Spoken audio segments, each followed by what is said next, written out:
上电影不是不胖，这样子。果然真的很冷清呀，直接哭吃到这儿了，有点戒断反应。一下有点势不大顶了感觉。是的。人家戒断反应都从很爽的事儿突然戒断。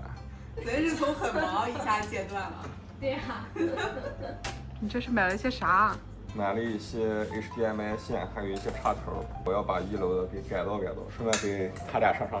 因为前两天我发现一件我很震惊的事情，小梁连 HDMI 线是什么他都不知道。所以是你这个老师教的不好，谁让你不说呀？那我很好奇，你管它叫什么？数据线。数据线吗？现在最主流一共有2种，一种是 HDMI 线，一种是 DP 线。DP 线一般是连接电脑和显示器的，但这种的话连接游戏机和电视。今天我突然认识到了一个问题，就是 HDMI 线好像并没有那么的热门。如果家里没有游戏机的话，好像还真的用不到 HDMI 线。这里的话，我做一个小调查吧。如果大家之前听说过 HDMI 线的话，请在弹幕上打1；如果不知道什么是 HDMI 线的话，请打2。如果弹幕上打2的人多的话，以后我再遇到关于线它的问题、设备连接的问题，还有运行的问题，我都会给大家详细讲清楚。比如现在我在解决的问题就是 Switch 1和 Switch 2之间顾客想要切换太麻烦的问题，我就给它中间连了一个转换盒。这个盒子的作用就是可以把 Switch 1和 Switch 2输出的信号进行切换，只把其中一个投在电视上。这么做的好处就是你只需要摁中间一下就可以进行切换了，不需要进行其他的操作，也是减少我们的工作流程。懂了。那 HDMI 线是什么？电视的那个信号源的线呀，转换线。小梁这次就知道 HDMI 线了。就是之前好像小梁世界里就是什么 Type C 的、HDMI 的，什么还有苹果的都统称数据线。都是数据线吗？都是。苹果的就是苹果的线，苹果哦，苹果线、安卓线，这里说起来比较正确，但别的方面说就不太正确。啊，确实。开盲盒，开盲盒。这是来自于陕西的猕猴桃。软了吗？软了，已经软了。现在正好是吃它的最后的时候。熟到时候了。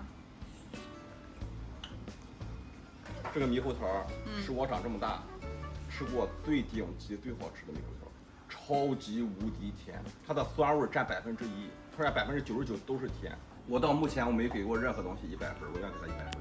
这么高，100分？我找不出它的任何缺点。最近吃了这么多难吃的东西，终于是让我抽到保底了。这里的话给大家讲一个冷知识吧。提到陕西，大家第一印象是什么呢？是面食，还是西安，还是兵马俑？大家可能想什么都有，但是唯独没有人会想到水果。其实陕西省是中国的水果大省，全世界每5个猕猴桃就有一个产自陕西，每7个苹果就有一个产自陕西，然后还有梨，还有石榴，还有葡萄，产大量的水果。所以这对大家来说是不是一个冷知识呢？如果大家感觉学到了的话，请给我们投2个币吧，真的非常感谢大家。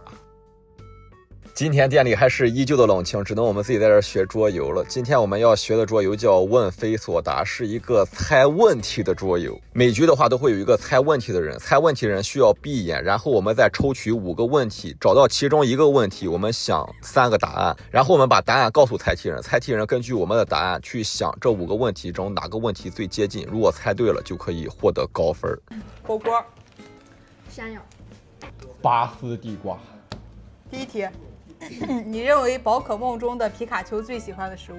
就像现在的问题，皮卡丘最喜欢的食物，火锅、山药、拔丝地瓜，明显不靠谱。然后小梁立马就给他打了一个0分。分数的话，一共是从0到4分，因为我们只有5个问题，我们把问题放到分数上去之后，就不允许再改了。估计现在大家已经明白游戏规则了吧？我们可以一起参与这个游戏，大家和我一起作为猜题人，根据他们的答案，我们猜问题。一会儿我会不断的翻开问题，大家根据答案把0到4分打在弹幕上，我看最后谁能得4分。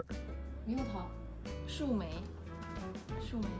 油柑，水果系了。现在身体不适时你总会吃什么食物？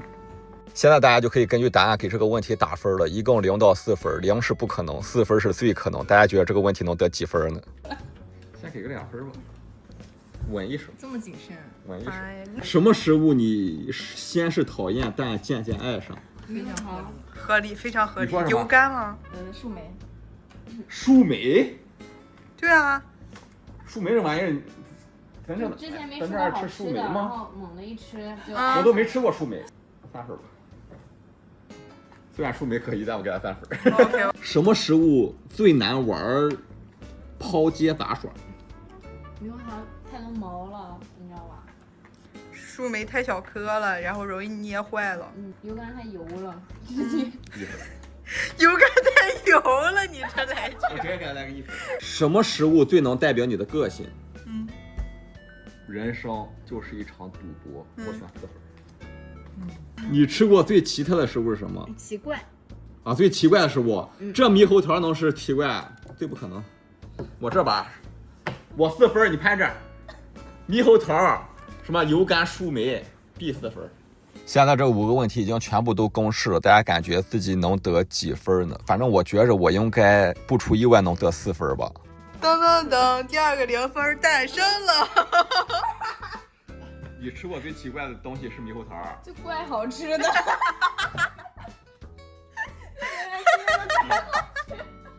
哟，你们说的所有答案，就小梁的就有参考价值。对啊，树莓它确实很奇怪。你们俩说的一点参考价值没有，猕猴桃你给我来个奇怪。怪好吃的。又到了一个新游戏。无主是第4。我一直很纠结要不要买这个游戏，但是最后我还是买了。有没有人玩是一回事，买不买又是一回事。万一有人想玩，然后咱没有，多尴尬。对，想想还是买了吧。虽然单机不太赚钱，但是该买还是得买。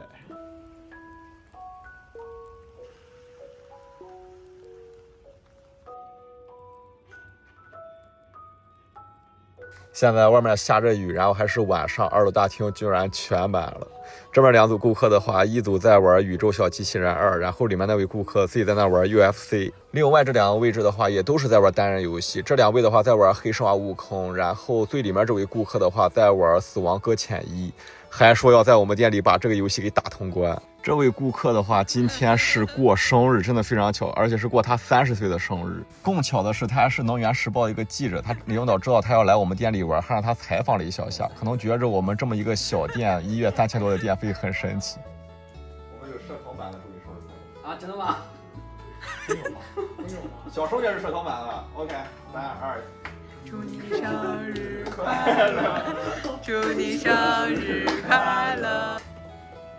社恐版，这里也没有外人住。生日快乐，生日快乐。切成合适的样子。最近虽然是淡季，但是每天还是忙忙碌碌的，因为要准备店里的各种东西，坏了的、该添东西的都要给搞一搞。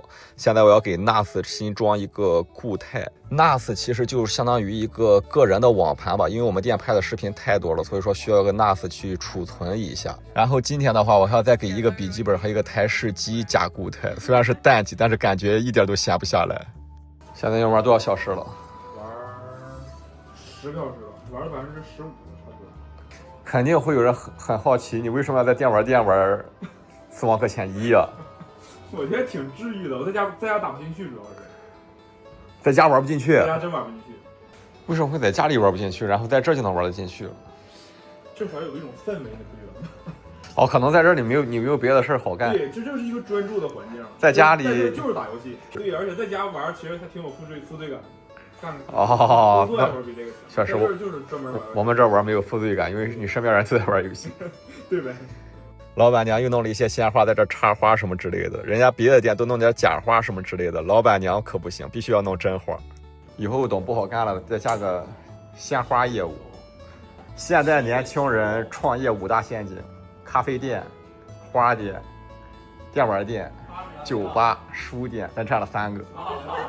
大哥跟我说了个观点，就是他觉得英语其实是一项技能，但是咱们这行都把它当个知识来讲。你比如说四之歌这游戏，你让孩子把背板都背完了，哪个怪有几个招，连招是几个，脑子里你给他出选择题，他都能打。一个出填空题，在发多所以不会了。但你不让他摸手柄，不不让他摸手柄，那是什么感觉？或者偶尔实践是给你切片的时间，这个怪你头3下怎么打？我测一下就行。这个大哥他是教雅思跟托福的，原来英语学得好是能当饭吃的。大哥就是很好的例子，学计算机后来教英语。我也想有一些游戏打得好可以当饭吃就好了。游戏打得好应该也能当饭吃，但很难。但是比你这教雅思还要更难。游戏打得好吧是一方面，就是能不能整活、情商怎么样是另一方面，都兼具的话才能赚钱。跟大哥聊了很多，因为篇幅有限，我就不全放了。但最后我问大哥一个问题，我说如果想把英语当饭吃，并且过得还比较好的话，最低标准是什么？大哥说，如果能连续3次雅思过7.5分的话，就可以当雅思老师了。我不知道雅思7.5是什么概念，大家感觉这个标准高吗？进入这个打怪的地图里面，见到第一个人就是他在那里唱歌。然后他前面有个门，他说他唱着能把门给打开。后来你把门打开了之后，他说原来我唱歌真能把门打开。又把店里几个凳子给更新换代了一下。那现在时间差不多了，今天视频就先到这里吧。最近因为是淡季了，素材也不太多，所以说更新出一期视频来真的特别的难。大家看在我稳定更新的份上，就给我们投个币吧，真的非常感谢大家的支持。那咱们就下期视频再见吧。